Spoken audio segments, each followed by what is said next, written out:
Hi! In front of me is Xiaomi Redmi Note 11 and today I would like to show you how you can connect it through Bluetooth. Firstly, access settings.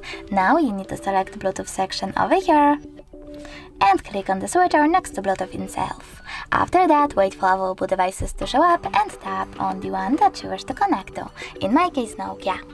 Now we need to wait for the pop-up.